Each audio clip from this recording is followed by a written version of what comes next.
మొన్నటి సార్వత్రిక ఎన్నికల్లో ప్రజలు ఇచ్చిన తీర్పు ఒక తీరుగా ఉంటే ఇప్పుడు జరుగుతున్న ఎన్నికలు ఎమ్మెల్సీ ఎన్నికలు కావచ్చు, మొన్న జరిగిన ఎంపీ ఎన్నికలు కావచ్చు, ఇందులో ప్రజల తీర్పు ఎలా ఉండబోతుంది? ఇక రాష్ట్ర రాజకీయాల్లో మార్పులు అనేటివి కాస్త రాజకీయ నాయకులకే అంతుపట్టని విధంగా ఉన్నాయి. ప్రజల తీర్పు ఎలా ఉండబోతుంది అనే అంశాలను మనం తెలుసుకోవడానికి కామారెడ్డి ఎమ్మెల్యే వెంకటరమణారెడ్డి గారు ఉన్నారు. కామారెడ్డిలో అటు సీఎం రేవంత్ రెడ్డి గారిని, కేసీఆర్ గారిని ఓడించిన ధిక్కార రాజకీయ నాయకుడు అతను. అసలు ఇప్పుడున్న ప్రస్తుత రాజకీయాలపై ఎలా ఉందో తెలుసుకుందాం ఒకసారి. సార్ నమస్తే సార్. అంటే మీరు రాష్ట్ర రాజకీయాల్లోనే తెలంగాణ రాష్ట్రంలో సంచలనంగా నిలిచింది సార్. మొన్న ఎమ్మెల్యే ఎలక్షన్లలో అటు రేవంత్ రెడ్డిని, కేసీఆర్ గారిని ఇద్దరిని ఓడించారు. ఎట్లా అనిపిస్తుంది? ఇప్పుడు ప్రస్తుత రాజకీయాల్లో ఉన్న ఎలక్షన్ల పనితీరు ఎలా ఉంది? ప్రజల తీర్పు ఎలా ఉండబోతుంది? ప్రజలు విశ్వసిస్తే, ప్రజలు నీతి నిజాయితీ గల నాయకుడిని విశ్వసిస్తే మద్యము డబ్బు లేకుండా కూడా ఎంతటి మహామహులనైనా ఓడగొట్టచ్చు. డబ్బుతోని మద్యంతోని రాజకీయం నడవదు. వ్యక్తిత్వంతోని మంచితనంతోని ప్రజలకు ఉపయోగపడే వ్యక్తికి ఓటేయగలిగే ప్రజలు ఉన్నారు, ప్రజలు ఆలోచిస్తారనేది ఈ తీర్పుకు సాక్ష్యం అది. కాబట్టి రాబోయే ఎన్నికల్లో కూడా రాజకీయ నాయకులు మారాలి. ప్రజలు సిద్ధంగా ఉన్నారు నిజాయితీకి ఓటేయడానికి. కానీ రాజకీయ నాయకులు మారాలి. స్వచ్ఛందంగా 24 గంటలు అందుబాటులో ఉండి 5 సంవత్సరాలు సేవ చేస్తే ఎలక్షన్ టైంలో నామినేషన్ వేసి ఇంట్లో కూర్చున్న ప్రజలు గెలిపిస్తారు. ఇది రాజకీయ నాయకుల దగ్గర మార్పు రావాలనేది ప్రజలది తప్పు లేదు. రాజకీయ నాయకులే కరప్టెడ్, ప్రజలు కరప్ట్ కాదు. కాబట్టి ప్రజల నుంచి అది నిజ నిరూపణ చేయాలని చెప్పి అక్కడ నా మీద నేను ప్రయోగం చేసుకున్నాం. ప్రజలు ఆశీర్వదించారు. నీతి నిజాయితీకే పట్టం కడతామనుకున్నారు. ఇద్దరు కాబోయే ముఖ్యమంత్రి, మాజీ ప్రస్తుత ముఖ్యమంత్రి అని, లేదా ఇప్పుడున్న ప్రస్తుత ముఖ్యమంత్రి మాజీ ముఖ్యమంత్రి కావచ్చు. వీళ్ళిద్దరిలో ఎవరో ఒకరు ముఖ్యమంత్రి అవుతారని తెలిసినా, నేను బీజేపీ ఎమ్మెల్యేనని తెలిసినా వ్యక్తిగా మంచివాడు 24 గంటలు మాకు అందుబాటులో ఉంటారని చెప్పి నమ్మి ఓటేసారు. అది నోటు మద్యం లేకుండా. ఇది సాక్ష్యం, నీతి నిజాయితీకి నిలవెత్తు సాక్ష్యం, నిదర్శనం. అంటే రాష్ట్ర వ్యాప్తంగా ఇట్లనే ఉందా సార్? ఇప్పుడు ప్రజలందరూ కూడా పార్టీలను చూడకుండా వ్యక్తిగతంగా నాయకులను చూస్తున్నారంటారా? రాజకీయ నాయకుల్లో మార్పు ఉండి నేను చెప్పినట్టుగా నేను అన్నట్టుగా పనిచేయగలిగితే ప్రజల్లో విశ్వాసం వస్తుంది. డబ్బు మద్యము అంటే ఎన్ని రోజులు ఉంటుందమ్మా? ఎలక్షన్ 5 సార్లు వస్తుంది. 5 సార్లకు 15 రోజులు లెక్కేసుకోండి. 15 5 75 రోజులు. 60 నెలల్లో 75 రోజులు అంటే ఇంకొక 15 రోజులు కలుపుకోండి, 90 రోజులు, 3 నెలలు అంటే 57 నెలలు ఎలక్షన్స్ ఉండవు. 3 నెలలే ఎలక్షన్స్ ఉంటాయి. ఈ 3 నెలల్లో ప్రజలకు ఎంత ఇస్తారండి? ఒక్కొక్కరికి 1000, 2000, 3000, 5000 అందరికీ అందుతుందా? 50% అందుతుందా? 20% అందుతుందా? లేకుంటే ఇంకెవరైనా తింటారా? ఏమి జరుగుతుందండి? అంటే ఓటుకు వస్తే 2-3 వేలు వస్తుండొచ్చు. కానీ మామూలు రోజువారీ కూలిపోయే వ్యక్తి జీవితము దినసరి ఖర్చు ఇంతకన్నా ఎక్కువ ఉంటుంది. ఒక నెల ఖర్చు 5,000 నుంచి 10,000 మధ్యన ఉంటుంది ఒక మామూలు వ్యక్తి, దినసరి కూలికి పోయే వ్యక్తి. మరి నువ్వు ఇచ్చింది ఎంత? 2,000 అంటే 10 రోజుల కూలి కాదు. దానికి 60 నెలల జీవితాన్ని తాకట్టు పెట్టాలనా అనే ఆలోచనలో ప్రజలు ఉన్నారు. కానీ రాజకీయ నాయకుడు సరైనోడు లేక వాళ్ళు ఆలోచిస్తున్నారు. అమ్మ ఇందులో 3 దొంగల్ని నిలబడితే ఎర్లియర్ దొంగ కన్నా ప్రీవియస్ దొంగ నయమని ఓటేస్తున్నారు. లంగ కన్నా బెటర్ లంగని చూస్తున్నారు తప్ప ప్రజల్లో తప్పు లేదు, రాజకీయ నాయకుల్లోనే తప్పు ఉంది. రాజకీయ నాయకులు మారాలి. దానికి సాక్ష్యం కామారెడ్డి నియోజకవర్గం. సార్ అంటే మామూలుగా ఇప్పుడు ప్రజలు కూడా కొంత డబ్బులు ఇస్తేనే ఓట్లేస్తాం అనే కోణంలో కూడా కొంత ఉన్నారు. అంటే ప్రజాస్వామ్యం మీద అవగాహన లేకనా రాజకీయ నాయకులు అట్లా అలవాటు చేస్తున్నారా? అమ్మ ఒక ఇంట్లో పెళ్లి పెట్టుకుంటే భార్యాభర్తల మధ్యనే అభిప్రాయ భేదాలు ఉంటాయి. లక్షల కోట్ల మంది ప్రజలు, అందులో 1% 2% ఉండడంలో తప్పు లేదు, 10% ఉండడంలో తప్పు లేదు. కానీ 90% అలాగే ఉన్నారనడం మాత్రం తప్పు.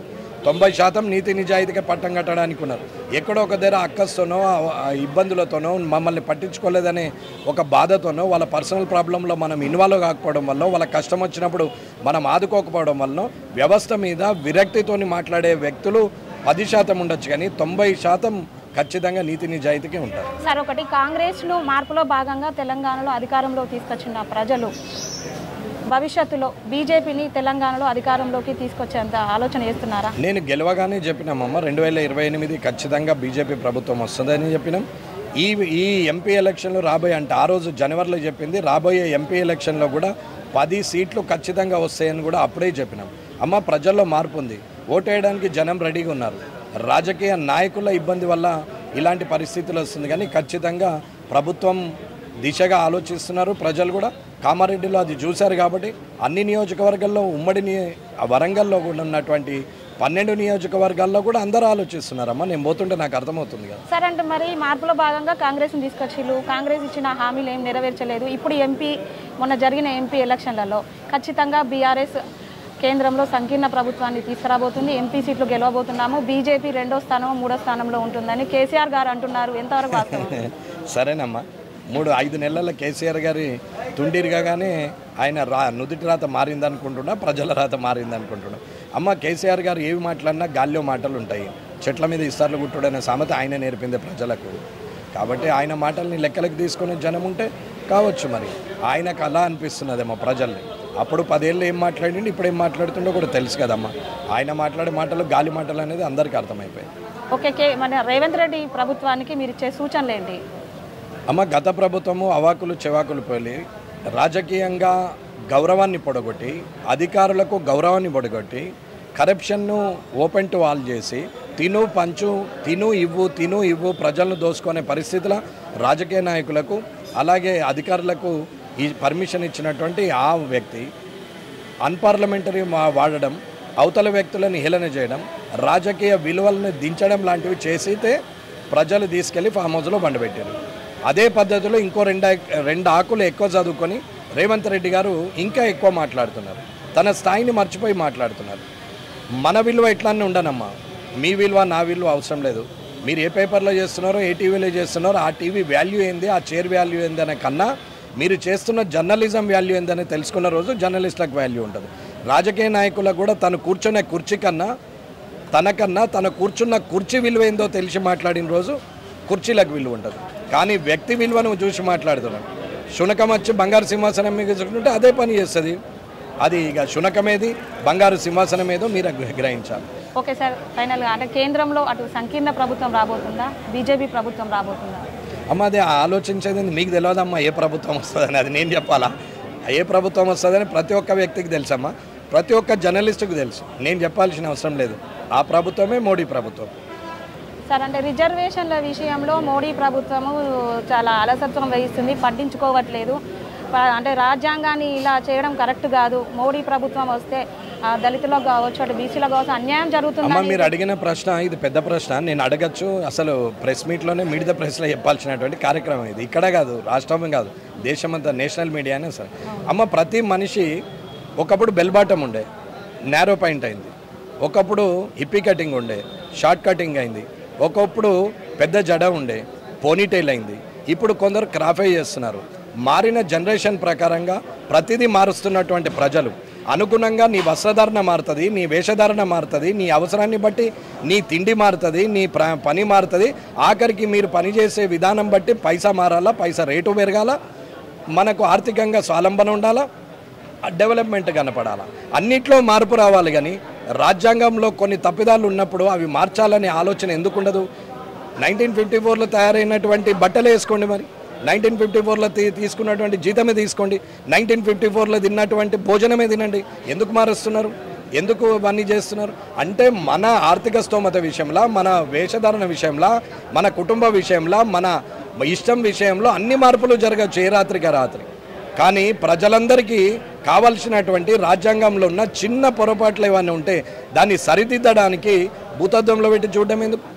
అమ్మ మార్పు అన్నిట్లో వచ్చింది. రాజ్యాంగంలో మారాలా, అన్నీ మారాలా. ఏం సమస్య లేదు. నన్ను అడిగితే నేను చెప్తామా, ఏం భయపడేది లేదు. దీంట్లో ఎవరికి భయపడేది లేదు. ఎవరి పర్సనల్గా చెప్పట్లేదు. వ్యవస్థలో ఉన్న తప్పొప్పుల్ని సరిదిద్దాలి అంటున్నాం. ఇది నేను చెప్పిన అనుకున్న దాంట్లో నేను చెప్పింది 1%. నన్ను కూర్చుని పెడితే 100 చెప్తామ్మా. Okay sir, thank you sir. ఇది దేశ రాజకీయాల్లో, రాష్ట్ర రాజకీయాల్లో చాలా మార్పు వచ్చింది.